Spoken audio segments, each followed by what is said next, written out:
Okay, so next up in our tasting order is Son of Wolfram. So for folks who aren't familiar, a few years ago we put out a rum called Wolf Rum, and it's a very powerful, very rich, very full-bodied, new oak spiced style rum that has a significant amount of elegance to it for how impactful the rum is. And um, the name comes from, so the original rum, when I tasted it, I said it reminded me of two of our distillers' mother. So two of our distillers are siblings, and their mother is this incredible, powerful woman who's really got a lot of grace and just really like inspires you to do really well in a really caring way, not in a scary way. And her maiden name is Wolfram. And so I thought that was a little too perfect. So we called it Wolfram. We've been asked a lot if we could have more of that rum. For our rums on Distiller's Drawer Released, it's probably the most requested one. Could you release something like that again? And with these Distiller Drawer releases, they're really singular. We pick them because they are so distinct, and we weren't sure if another one was gonna come along. And we were very lucky that it did. We tasted this cask, and me and my managing distiller, Dylan Turner, looked at each other and said, this is it. This is totally Wolfram number 2. So you can see from the color, it's got this dark, almost mesquite auburny color. It's really lovely. It's so coppery, and yeah, there's a real redness to it, especially around the rim. And I just love that. It reminds me of like a fox's fur or something like that. So of course I'm here with my lab sample. This is a 3-year-old rum. It is aged in 100% new oak, a single barrel.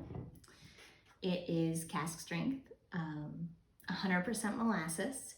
It clocks in right at 110 proof, and we only got 198 bottles. So to give you an idea, a lot of our single casks release, we usually plan for between, right around like 220 to 215, maybe 210, and this is below 200, so it had a lot of evaporation, which of course is part of evaporating off those more delicate alcohols and leaving behind those more powerful alcohols. So yeah, it's just really deep. There's a lot of really dark aromas.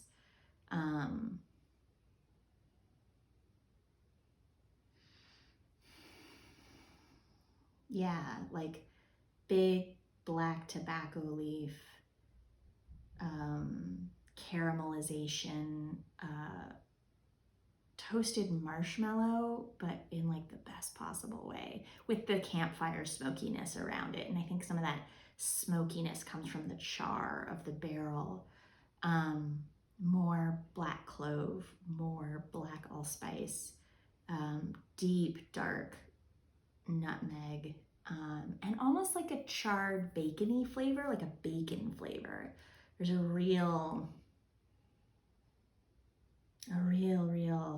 meatiness to it. And there is definitely this delicious cellar must to it, that like rich cellar smell in the best possible way.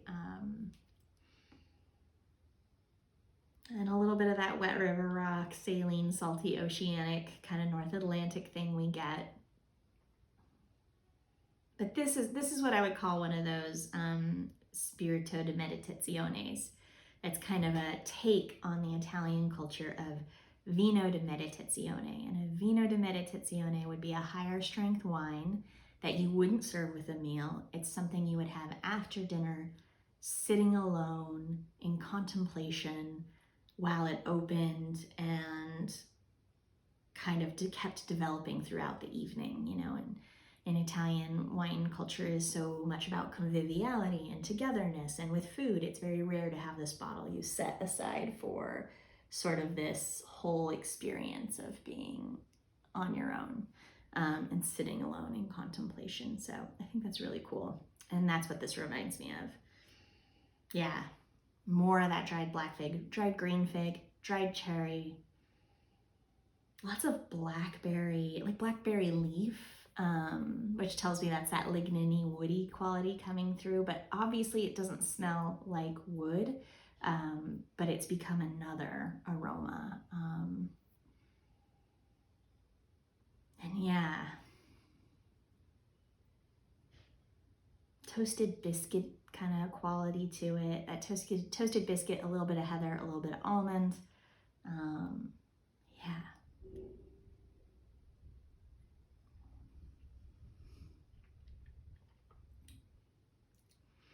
There's ever so slight kind of sage herbaliness, just ever so slight on the back palate. Yeah, a little bit of caramel, dried apple. Yeah, I'm very happy with this one. And the finish is just really long, and it's got that maturity flavor, that meatiness, that bacon quality. Yeah, and that little bit of a cellar smell. It's really lovely. Meaning like when you walk into, you know, a root cellar and you smell the kind of wet earth and, you know, it just has a lot of those memories to me, of that kind of hidden treasure aroma, I guess we should call it. Yeah, so cheers, enjoy. Please let us know what you think about Son of Wolfram if you get your hands on it. And we really appreciate it. And we hope fans of the original Wolfram feel like they were honored and got to experience a little bit of that again. So please do let us know if we hit the mark on this one. Yeah, it just keeps changing and growing and going deeper and yeah. Anyways, thanks guys.